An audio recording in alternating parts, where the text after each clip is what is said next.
Good evening, everyone, and a very warm welcome to this event this evening, which is our latest in the series of In Conversation with Nursing Pioneers. And this evening's focus is on the issue of mental health. And it's a very fitting theme, of course, as this is World Mental Health Day. And as we all know, that the theme for this year's day is making mental health and well-being a priority for all. World Mental Health Day is really the chance to stop and think about the importance of mental health generally in our own lives and in the services that we as professionals provide. It's also a chance to think about well-being in a more general sense and the part that we play as professionals or as carers or those we are supporting to do the best they can in their lives. So we want to think this evening about mental health from the perspective of 3 RCN Fellows. And these fellows are awarded, fellowships are awarded to people who've made a substantial contribution to the science and art of nursing. And we'll be hearing introductions to our 3 speakers shortly.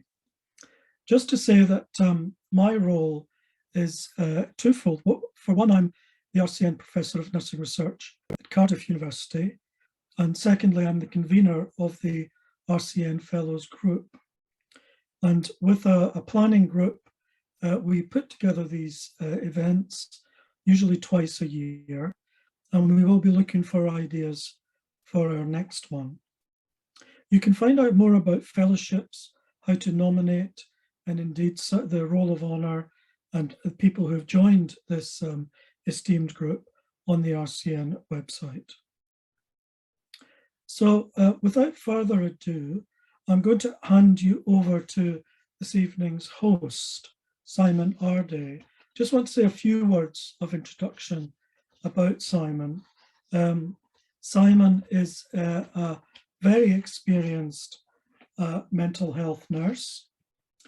He is spent most of his time working in mental health across the life course in a range of diverse settings and communities using a range of approaches. He's worked in primary care, child and adolescent mental health, acute care, and liaison psychiatry. He's also held several education and workforce development roles. Simon, importantly, will tell us more about his role as an expert representative for parity of esteem at the RCN, which he took up in June of 2021. So Simon, please, over to you, and I hope that we have a wonderful evening hearing from our experts. Thank you. Thank you very much for that introduction. And good evening, everyone. I hope you're keeping well and you're sitting comfortably. So yeah, my name's Simon Arday.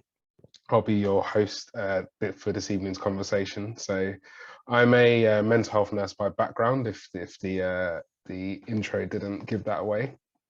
And by day, I guess my main role at the moment is working as the lead nurse for mental health at a large acute hospital in London. And by night, I guess I work or have a role as the expert representative for parity of esteem at the Royal College of Nursing. I think I spend a lot of my day-to-day talking to people about the importance of mental health. I hear myself repeating words that I've heard throughout my career, that there's no health without mental health, speaking about the sometimes, well, often severe consequences that people experience when mental and physical health are separated. And because of that, I think there's a real opportunity to think about how we consider what parity of esteem means. So for me, I've worked in this space for a number of years. And even in that time, my understanding of what parity of esteem means. So it's not just for me thinking about how we hold the physical and the mental health care in the same space. It's taking a whole approach. So thinking about who the person is at the center of that parity. How do we think about someone's physical health needs, their mental health needs, spiritual, cultural, occupational, you name it. Thinking about that whole person and how they present and all of the aspects that make them who they are, and how we as professionals can hold those in balance and in the same space. I think that links directly into the work that I do with the RCN. So not only do we, I guess, or do I have an opportunity to consider how we sort of influence the levers of change, and thinking about how we promote holistic and wholeness care in the work that we're doing, but also I have an opportunity to contribute to the learning that goes on. So the understanding and the experiences that I have from doing this work on the front lines, if you will. So both on a one-to-one basis as a clinician, but also at scale and as a systems leader across organizations. About a year ago, I had the privilege of being in conversation with two very inspiring Black British males. And we spoke about their experiences of being treated or receiving treatment within the mental health care system. There were two things well, there were many things that stuck with me, but there were two things that I think about often. The first was how, despite their experiences being separated by decades, it became very apparent in that conversation that not much had changed in some aspects. And in other aspects, things had got worse in terms of what their experiences were. And I think tonight we're going to be thinking about and talking about how far we have or perhaps haven't come when it comes to thinking about mental health and mental health care. And I think that's an important thing to hold in the balance. The other thing that stuck with me from this conversation was the importance of being able to come as you are, so to bring your authentic self, and the importance that has in enabling us to provide care that comes from diverse perspectives and meet many of the challenges that we see in health, especially when these challenges are often linked to social inequalities such as race. Tonight, I again have the privilege to host a wonderful conversation. This time, it's with three nursing pioneers, three RCN Fellows, so nurses who have embodied innovation throughout their career and have had a significant impact on developing our profession and having a lasting impact on the way in which we deliver care. There's a number of things that hopefully we'll have an opportunity to think about. So thinking about the critical importance of the policy that we work with that governs and drives the way in which we deliver care.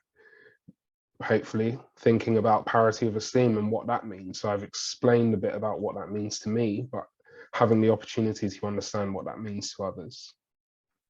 Thinking about how service user and carer involvement can improve the way in which we deliver care and the way in which people receive that care. So without any further ado, I'd like to hand over to our esteemed panel to introduce themselves.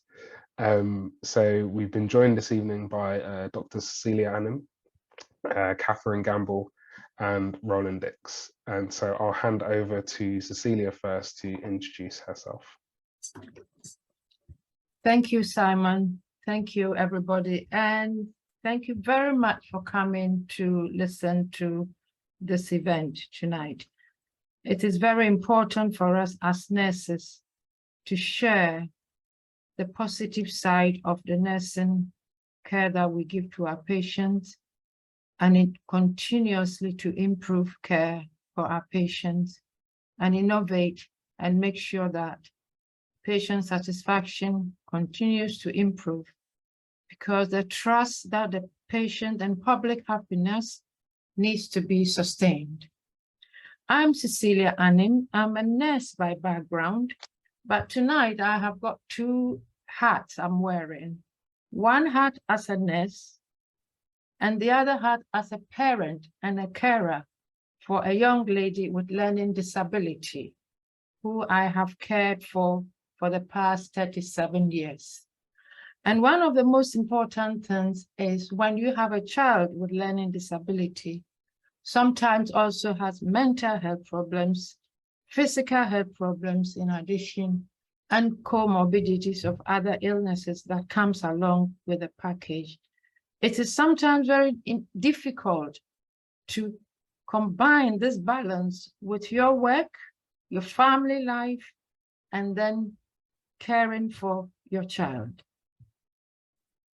In the time that I have been with my daughter, as a frontline nurse and a carer, I work in sexual health for almost 40 years. And even within that, there were aspects of mental health that patient or client will come and exhibit that we need to support them and signpost them to where they can have help. And it is very important also as a nurse to have the ability to direct and support. The important aspect of thinking about holistic approach to care, and I call it wrapping the care around the patient with team approach. In my case, focusing on the challenges that I took, the journey that I took with my daughter, it's very rewarding because it gave me an insight to think outside my professional hat and say that another mother or carer or family member with similar condition like my child will be going through all that, but will not have the benefit of having the health knowledge and navigating for services within the healthcare sector, primary care sector was very traumatic. You need to work your way around multi-agencies, education and care, psychological therapies and support. And accessing care in hospitals has to really improve. And thanks to all the pioneers who have been working very hard for creating something like the hospital passport, which the patient will take with her, and then everything about that person is in that. So therefore, it is very important that we also have partnership with families and carers, because they know more than from the patient point of view. And if we work in partnership, we are able to get more information, know more about our patient. And I experienced all this through the innovative approach of many nurses and healthcare professionals. And we also need to support the mental health and well-being of parents and carers. We also need to support the other family members within the family, because it is very, very important that we as nurses have to lead on this area of care. It is very, very important also to have that knowledge and skill to be able to demand and get what your family member needs, and to have the reasonable adjustments put in place, and to know where to go when something goes wrong, and to have good communication. And one thing I benefited is working with learning disability specialist nurses and also liaison nurses. They were very, very supportive. And I hope that the work that they are doing will continue. For me, I just want everybody to be treated with respect, dignity, understanding, and we should have an inclusive approach to health. We should have no stigma attached to anyone, whether they've got learning disability or mental health. It is our role to make sure that nurse leaders develop inclusive skilled leadership to support the cultural change in our workplace. There is still work going on, and it will only get better. And so I hope that the little that I have said will go a long way to reassure anyone listening that there has been a lot of improvement, from education to care to support in the community, working with voluntary agencies, working with community agencies. Very, very helpful. And I think if you have mental health problem or learning disability problem, it is there for you to access. And if you're not getting what should be done, then I think you seek help. There are other opportunities to access, and we must try and avoid any form of discrimination and ensure that the attention is paid to the needs of the vulnerable people who require our healthcare and support. Thank you very much. Thank you very much for that introduction, Cecilia. There's a lot to think about, and I'm sure many of those themes will come up in our discussion this evening. I'd like to hand over to Catherine Gamble to give us an introduction for this evening. Hello, everybody. I am Catherine Gamble. I never described myself as a pioneer. I was delighted to be invited to be part of this. Shortly after I was nominated and was given the Royal College of Nursing Fellow, I had the privilege of reading what my colleagues had nominated me for, and I remain to this day very humbled by their responses. Mainly because actually there are only 14 mental health nurses who are RCN Fellows. Roland, I'm delighted, is here with us, but there are only other 14. And they was established in the the mid-1970s. And that actually only goes to describe to me just what an issue we have here. Mental health nurses are never at top table generally. We are very much like the people we serve, and the way that Cecilia has just described. We are representing people who really are the most vulnerable, most stigmatized, most discriminated against in society. And I've found it an incredible privilege to learn how to work with people, not just from my colleagues. I trained in Manchester as a mental health nurse shortly. Before that, I was a general nurse, and I learned that actually having general nursing skills was absolutely fantastic, but I had absolutely no idea how to respond to a young woman who had taken a very serious overdose in Derby, where I was working in an accident and emergency department, and I was just crap. I didn't know what to say to her. I didn't know how to support her family. And I made the decision, thanks to a friend of mine tapping me on my shoulder, and saying, come on, let's go and do our mental health nursing. And I went to Manchester, and it was there that I learned about acute care, and very much open door, lovely processes were established, because I learned the importance that people didn't recover in isolation. And I read some really pivotal research at the time around expressed emotion and working with families.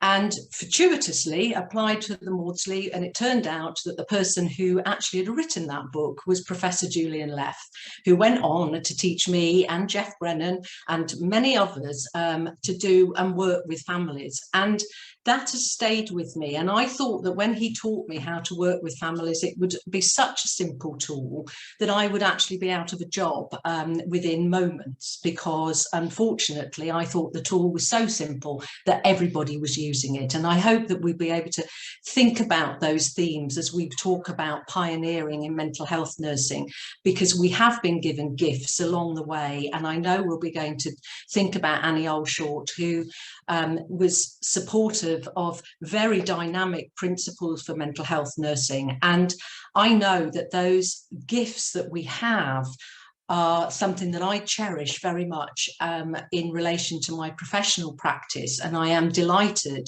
that in my 30-odd year career that I have continued to work with families who trained me to be a much better mental health nurse and be a much more inclusive and across all cultures, which is actually a really unique opportunity that I think mental health nursing gave me. So that's who I am, and I hope that as we move on into these conversations that we can think about a bit more about how we look after ourselves and our well-being. Thank you, Catherine. And last but certainly not least, Roland, could you give us an introduction too, please? Thank you, Simon. Can you hear me okay? Simon, can you? Yeah, good. Yeah, well, thanks for that, Kath. I didn't know actually there was 14 mental health fellows, so it is even more of a privilege and an honour to be one.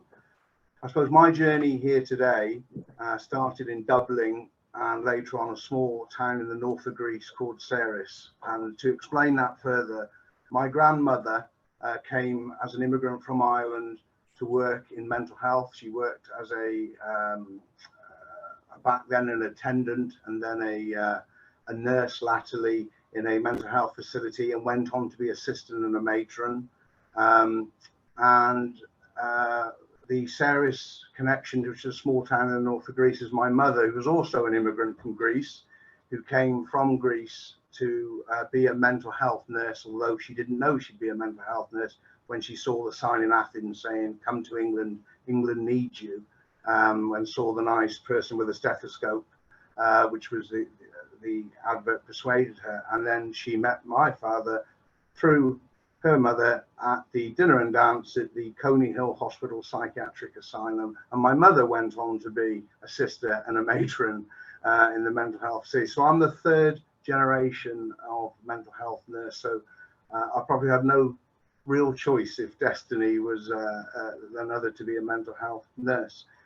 In terms of my career, I started in '84 as a healthcare assistant, or HCA, NA actually we were then, nursing assistant. Then I was an enrolled nurse for 6 years, which was kind of not qualified, but qualified when there was absolutely no one else. And that was a very good introduction. And I've spent virtually the entirety of my career in inpatient services, spanning forensics and intensive care. More latterly, since 2012, I'm an approved clinician, so I've been able to take part in what was that enormous authority that medicine wielded over people detained under the Mental Health Act, and actually fulfill that role, which was an insight into the years that I'd worked with doctors exercising such authority over people, and then found myself in that position. So my career really has been often behind locked doors, arguably, in the last 25 years. And it'll be not lost on this audience, I'm sure, that when people are at their most troubled times in life, this can be one of the most rewarding, although very challenging place to work. There's so much. I've met some of the most interesting, kind, caring, fascinating people that I've remained lifelong friends with. I've met people that are receiving services as an inpatient, and it won't be lost on this audience that those services since the 18th century and the 1970s, and more recently again on Panorama, has shown itself to have an ugly side periodically, and in need of constant tending and nurturing to make sure these environments stay positive. So I think that's what still motivates me as a mental health nurse from an inpatient point of view. And I'm very grateful for the invitation to take part today, and look forward to the discussion. Thank you, Roland. So, as I said, tonight we're focusing on kind of what has changed in mental health care, and as we know, we've been joined by three pioneers of nursing. Kath mentioned Annie Altschul, who was our first mental health pioneer, someone who was outspoken and sort of resolute in her belief that nurses had a space to claim at the top table as Kath said, and a voice that needed to be heard. And it is interesting hearing all three of our fellows give their introductions and talk about their experiences. And it's interesting how much of what was said links back to those initial values and those positions that were held by Annie Altschul. To help us frame or start our discussion this evening, we've got a short clip to play you, which is from an interview that was recorded in 1986 when Annie Altschul was being interviewed about changes in psychiatric care, and she was talking specifically about a hospital, so Mill Hill Hospital, which was an emergency military hospital in the 1940s, and talking about her experiences of working there.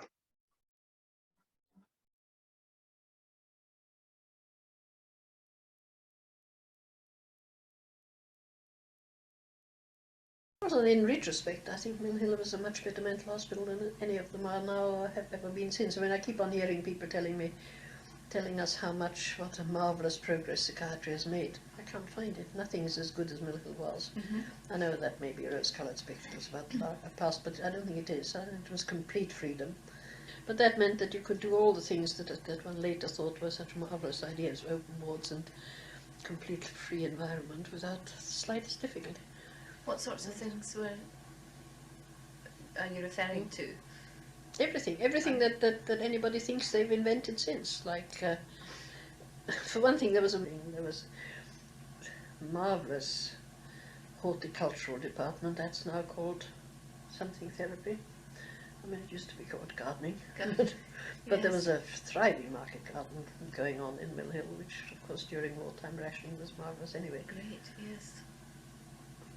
There was a jewellery department where people learned to make jewellery and did some really excellent work. But they were doing all the work around the hospital, all the cleaning, all the gardening, all the repair jobs, all the woodwork. There was enough staff about who knew about football, and of course a large school with plenty of facilities for playing team games and doing everything else, and a swimming pool in the school. And open doors and individual psychotherapy and group therapy, and of course when drugs were not as plentiful at the moment, but I think we were a good deal better at managing very disturbed patients. But it was marvellous. But the fact that quite news to me that any doctor would ask a nurse what she'd observed or what she thought or Yes. what her opinion about something was. But I'm not sure. I mean, personally, yes, I enjoyed the feeling of being expected to contribute something, but certainly it was the patients rather than that caused me to feel that I had a future in psychiatric nursing. So there are a number of things I think that short snippet brings out for me. But one of the most poignant is thinking about how we can learn from our history. And that makes me think about an aspect or something that I've been taught sort of growing up. So there's a in sort of Ghanaian folklore, there's a mythical bird known as a Sankofa, and this bird looks back when it's flying and when it's stood still, and that is accompanied by a proverb which translates to, it's not wrong to go back for what you might have forgotten. And I think listening to Annie Altschul speak and thinking about the discussion and the conversation that we're having this evening, there's a lot to be said about how we can learn from our history and how we can improve things, but also avoid making the same mistakes that we might have done. To open up, I'm going to ask Catherine to come in because, and I hope you don't mind me saying, I know you've just entered a new phase and ended an amazing career of which I've been fortunate enough to know you for some of. But I'd like you to start us off by thinking about, or helping us think about, how mental health care has changed I guess, in your experience? So from the beginning of your career to now, what have you seen that have been the most significant changes in the way in which we provide care?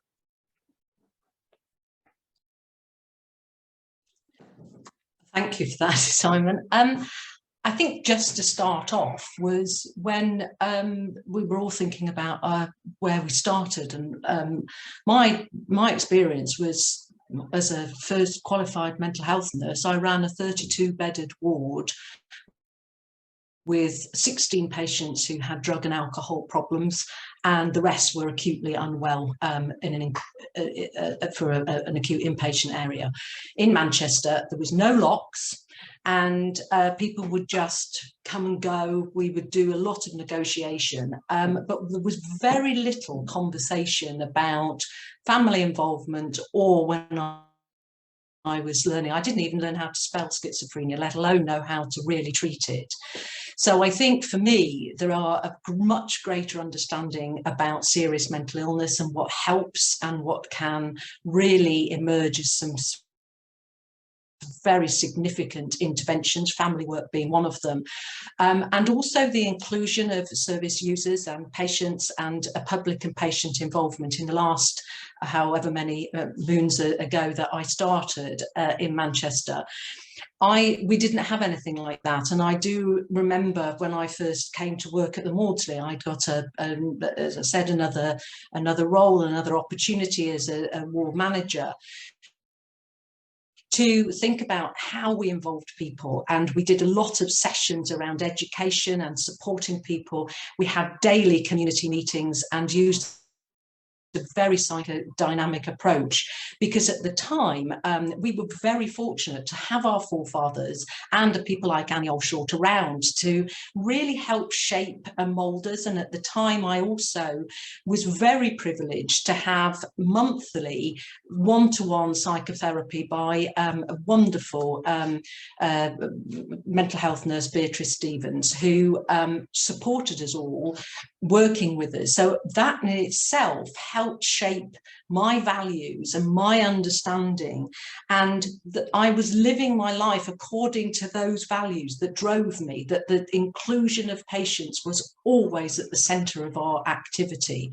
And I think that for me, I know when Jeff Brennan and I started to think about writing a book about psychosocial interventions, there was nothing around at that time. Working with serious mental illness wasn't seen as something that was particularly trendy. It was much more a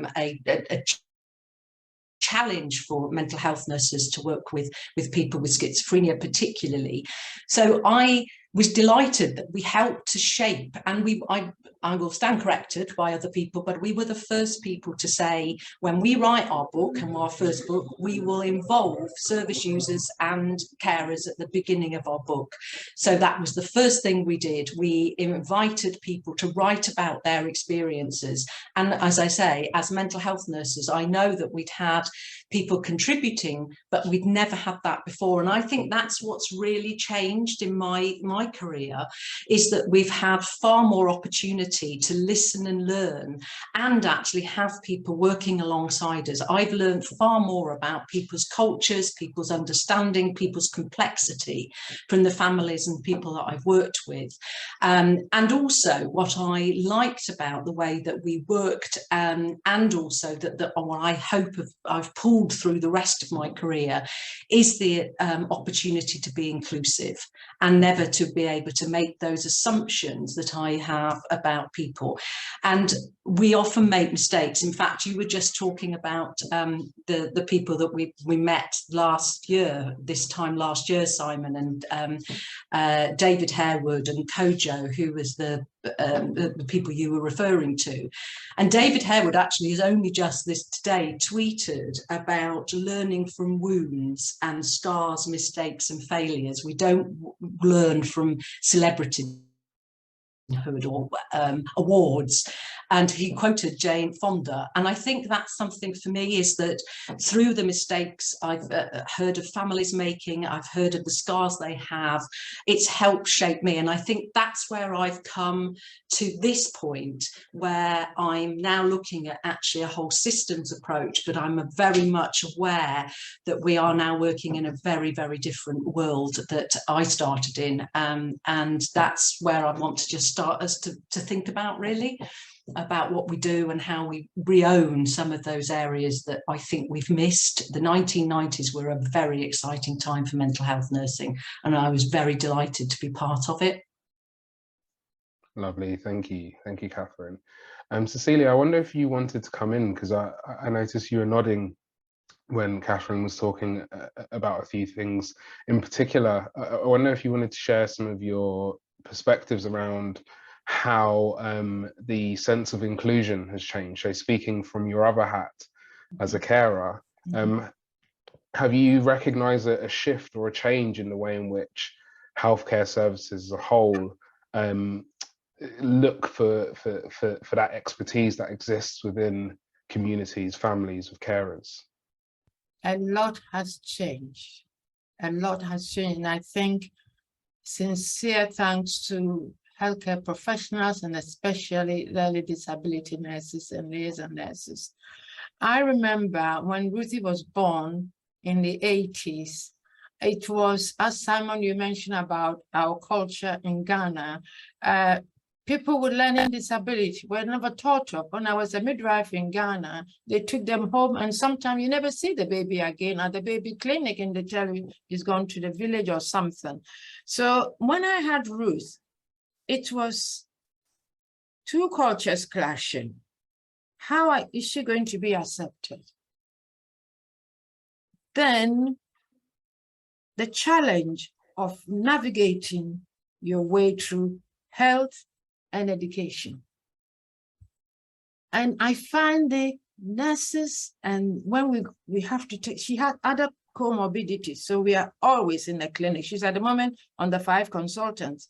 So you go into the hospital, and sometimes the nurses did not understand what Ruth, because she didn't have any speech. So she was signing away, and I have very little knowledge of the signage, though I was learning. But we went through that phase, and with perseverance, determination, input of speech and language therapies, psychologies, physiotherapy, and everything, things started to improve. And I know that the community support was also there. The local authority support was it was difficult at first, but it was very evident. And then we have to go through the education channel with having statement of education, health, and care. They used to call it statement of education, but now they've changed it. Now, attitude have really, really changed. And support have really, really changed. Because when I look back about 15 to 20 years ago, it wasn't like that. Now she's got a hospital passport, so that when she goes into hospital, she's got her passport with her likes and dislikes and people that she's fond of and everything. So it is very, very innovative with the hospital passport. We've also got liaison nurses ringing you and say, is there anything you need? Or is there a hospital appointment? And they are liaising with the GPs, especially with the annual reviews and annual check. So they check with the GP and make sure that she has had it or she's in line to have it. Another beautiful thing that has happened is that on the GP records, learning disability of Ruth is marked as someone with a star, so that when I ring the surgery and her name pops up, they know she's a vulnerable person. They know she should be given an appointment, or they know someone will call you. All these changes were not there 15 to 20 years ago. But I think that with innovation and the nurses being involved in driving healthcare, driving policies, things are changing. And I also feel that we need to push further, because we should not be implementers of policies. We should be the ones who help draw it up, because that is informing our practice. So whatever is going to inform our practice, we should be there at the table to be able to make the changes that we want for our patients, carers, and families. A lot has changed in Rufy's life up to now. A lot has changed. And Thank you. I said one thing is that valuing people legislation was my mantra. Thank you. Thank you, Cecilia. I think you speak a lot to how the impact of access and the shift in access has had positive outcomes for your own experience. Yes. It's interesting. So in that short snippet, Annie Altschul was talking about how freedom in wards and working with the assumption that patients are people, and they are a field of interest and intrigue and experiences that we can learn from, and how kind of access to different activities, different therapies can have a positive impact. Roland, I wonder if we could come to you, as you said, having spent the majority of your career in inpatient services, how have things changed throughout that time? What does freedom, I guess, in wards look like from your perspective, or has it looked like? Yeah, it's a good question, Simon. I think, you know, I'll build on what Cecilia and Kath has said. When I first started, there would be 36 patients on the ward. There'll be 3 staff, 2 students and 1 enrolled nurse. That would be me. We didn't know everybody's name, let alone what their needs were. If someone would come and say, can I go to the shop? You sort of look them up and down. Are you okay? Everything all right? And yeah, off you go, you know. And 9 times out of 10 people came back.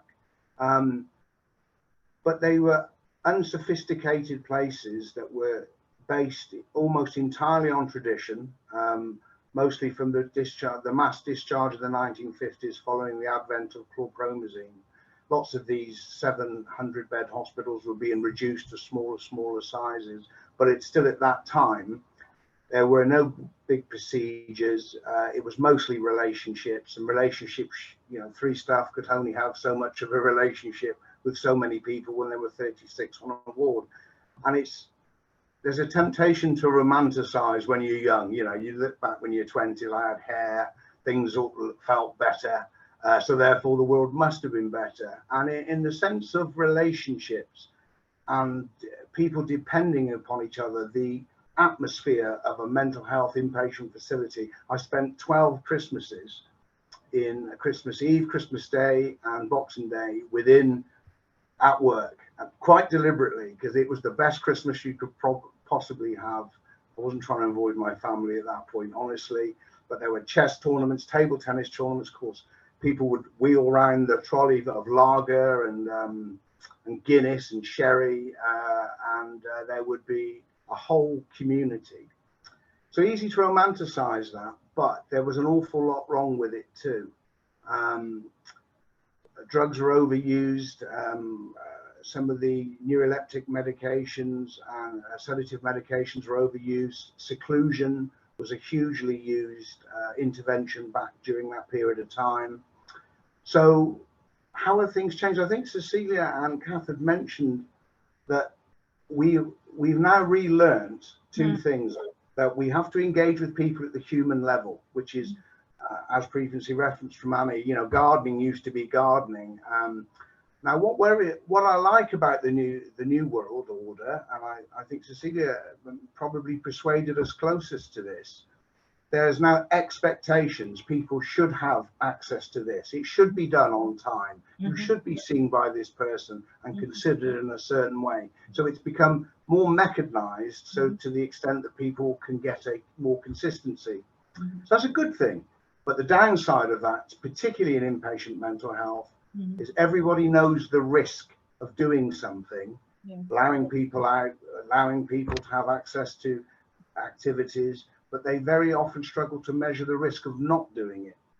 And in my experience, certainly in the last 10 years, lots of mental health inpatient facilities are now locked again. It took 200 years to unlock them, and they've been locked quietly. Within the law, arguably, you put a sign up, you know, that worries me. Seclusion seems to have made a big comeback. Seclusion is being relied upon much more than it ever was in forensic services. And the risk agenda, and you know, if your loved one is in a mental health inpatient facility, particularly in an intensive care unit or a forensic unit, you as a family member have high expectations, and it's difficult to take risks and allow people opportunities when the feeling is nothing should go wrong, and that can result in over-caution and a diminishing of opportunity and a restriction beyond those that would otherwise be necessary. So there's a lot of good things to say about the modern world. Certainly the expectations are better. I think the accountability is better. I'd like to see the relationship and opportunity be the backbone it once was, particularly for nursing. Having said that, there are huge and many varied examples of very good relationships and the heart and soul, if you like, still within nursing in the inpatient facilities. But I do feel the system's in an interesting tension at the moment between expectation of managing risks, but at the same time offering opportunities. Yeah. Thank you. Thank you. It's interesting that you comment on that aspect of sort of we don't know what we don't know. So we go ahead and we do things as best as we can. But then we maybe get to a point where we've learned and progressed so much that we've almost forgotten some of those past lessons, and then we start to repeat in some of these sort of cultures of bad practice, or cultures of practice that we thought we'd left behind have slowly sort of crept in again. It's interesting that you spoke to the kind of the relationship and the opportunity, and I wonder, and I'll put this to all three of you. How do you think we might be able to change some of that, or to shift, or maybe relieve some of that tension that now exists between the expectations and the way in which we do things versus what we sort of know to be the kind of best practices? Kath, I see you've unmuted. Yeah, you would ask me. To be fair, when I started, I came into mental health nursing because I was feisty. You know, that was the word that I was told by my people who assessed me. You're feisty, you're too opinionated, you've got an opinion. And I liked being like that because I felt that I had to be to advocate for the people I was looking after. And I think for me, the real challenge now, and I'm sure, you know, Annie Allshort was somebody who really pioneered mental health nursing research. What I'm finding incredibly challenging at the moment is that, you know, we've got some fantastic people online here who've done some most amazing research. You know, I've just got a message from Mary Chambers. Alison Blowfield is, you know, there are hundreds of people out there doing some fantastic work about therapeutic engagement, doing some really wonderful work. We've got a plethora of evidence around safe wards through Jeff Brennan and Lem Bowers and others. And yet we do not have every single trust using these mental health nursing research processes. The Steinberg collection has got wonderful PhDs written up. They're available for our pursuit. And we were the first of the profession of nursing to really start looking at research. And I'm actually, now I can be feisty again because I'm not employed by the NHS, so I can say it's not good enough. Yeah, it's not good enough. And that, where are we? And I'm so glad that we're in a situation now where we can start to say, look, actually, we have been telling you that we need numbers of really good qualified mental health nurses. I'm so glad you're in the next generation, Simon. And there are hundreds of people like you. I also think that there is a point where we do need to say enough's enough. And even if we do, that it's about whether we do it as a collective, because it might, you know, I've been through a period where people say, oh, I don't like you, so I'm not going to agree with you. But it's nothing to do with a personalisation. It's to do with whether we are professional and whether we're bringing evidence to support our understanding. You can't just say, I think a patient isn't well. Well, that's not good enough. Yeah. We've got to say, this is the evidence, this is the mental state, this is the circumstances, and work, as my dearest friend Sharon Dennis used to say, we are the concrete between the bricks. We are the links for all those people. And that's where I start to get really feisty again, because I'm really want people to recognise that if we don't stand up for people and actually say, as a profession, we don't like these particular standards, we need these particular people. And Darren Warrender at the moment is doing some lovely work about enforcing and suggesting at the RCN Congress, looking at the curriculum for mental health nurses, because it does take a unique set of people to be a learning disability nurse. You know, Cecilia's just beautifully summed it up. So has Roland. We aren't ordinary. We need a life less ordinary. And what we're being expected to do is bloody ordinary, and it's horrid. Yeah. It's not. It's really horrid to be on the front line at the moment with, and I just call it an art. It is like being at war. Yeah. And I think that's the point for me. You did ask me, so I better stop. Sorry, I can see Roland thinking, right, I'll be locking her in that environment in a minute. But that, I just think it's not, I think we all have a responsibility to talk out. And I know, you know, we all will say individual things or about individuals, but as a profession, that we have to say, look, we've got nice guidance, we've got this plethora of evidence, and yet how obvious is it to our patients and to their families that we are using these things? Yeah. Thank you. Passionately put. And I think it speaks to the almost thinking about how we might be able to make those expectations work for us. So what expectations do we have of ourselves? Mm-hmm. What expectations do we have of the profession, and how do we use that to kind of hold some of that ground or hold some of that space? I'd like to invite either Cecilia or Roland to just give us any final thoughts that you might have had, or any pearls of wisdom that you wanted to impart on us. No pressure. Okay, thank you very much. I will take it, and then Roland may chip in as well. I think it's been a thought-provoking evening. We learned quite a lot.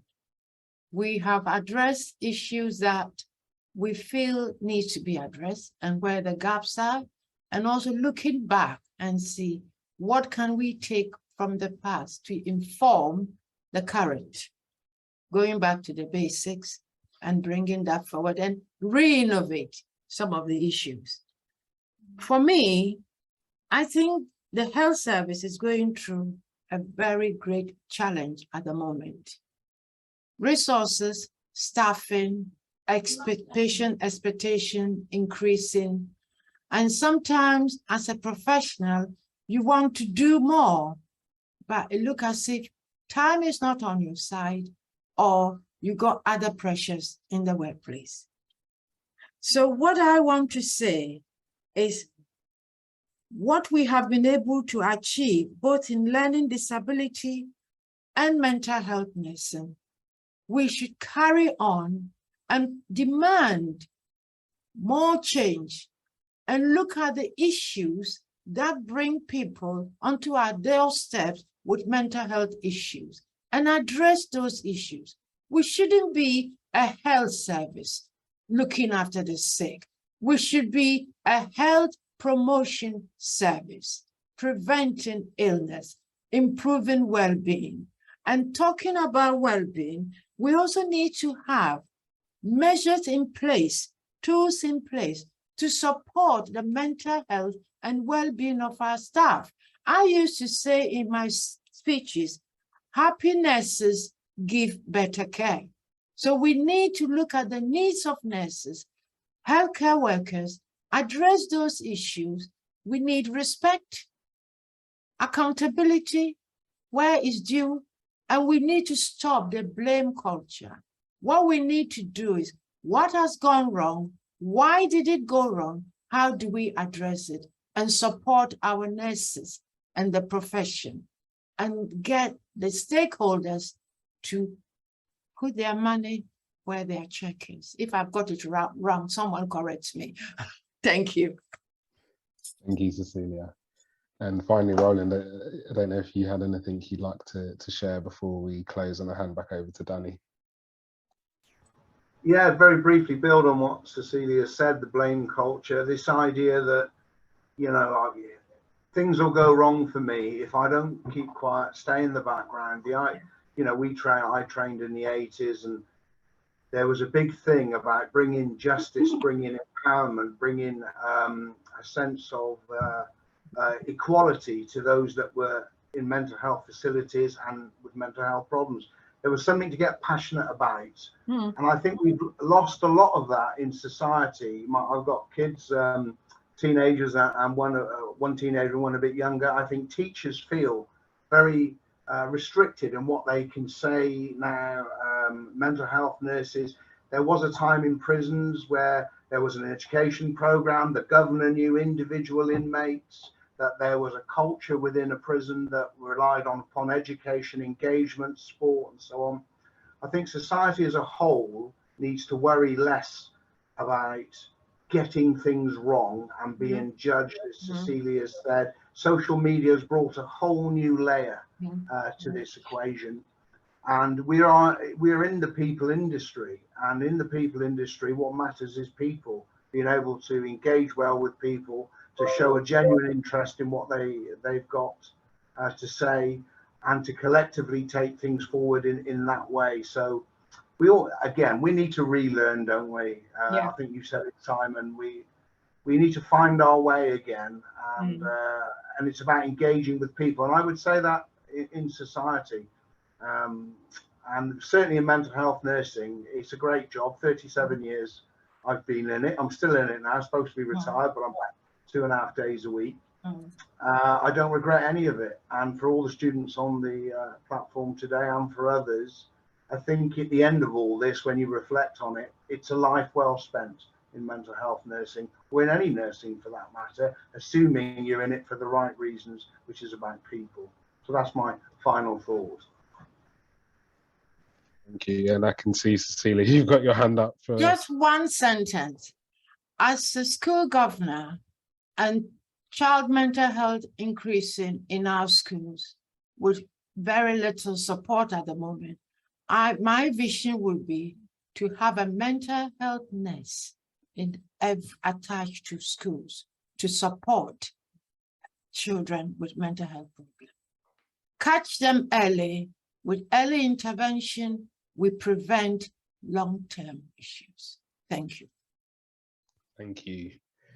And I'd like to say a huge thank you to everyone who's been on the call this evening, especially a big thank you to our panel, and for the time and wisdom that you've offered this evening. I've certainly learned a lot, and there's already calls for us to have follow-up conversations, and I wish we had more time, but thank you very much for the work that you've done and you continue to do, and for your time this evening. And thank you for having me, and I'd like to hand over back to Danny. Thank you, Simon. What a wonderful event. I've really, really enjoyed this discussion. I think it's just been splendid. All our speakers have contributed their own perspective, their own love for this specialty, and that has come through so strongly. So thank each and every one of you for contributing. I know, Cecilia, you didn't say this, but you are you told me once that you are a person who never gives up. No. And I know that you have championed Ruthie all of her life, and that is a big achievement. So thank you. And Roland, all those years in mental health nursing, you know, fantastic, well done. And Catherine, I can see your passion. So thank you, all three speakers. And Simon, what a wonderful host. Thank you for keeping us to time and managing that so splendidly. I just want to thank the people behind this event, because it does take a bit of work to get it together. The fantastic library and archives team, particularly Sarah Cheney, who's there. And Sarah helps us along and keeps us to time and makes everything happen. I'd like to thank my colleagues on the planning group. That's Kath McCourt, Alison Tierney, David Benton, and Jane Code. And these are people who put this event together and help to make it happen.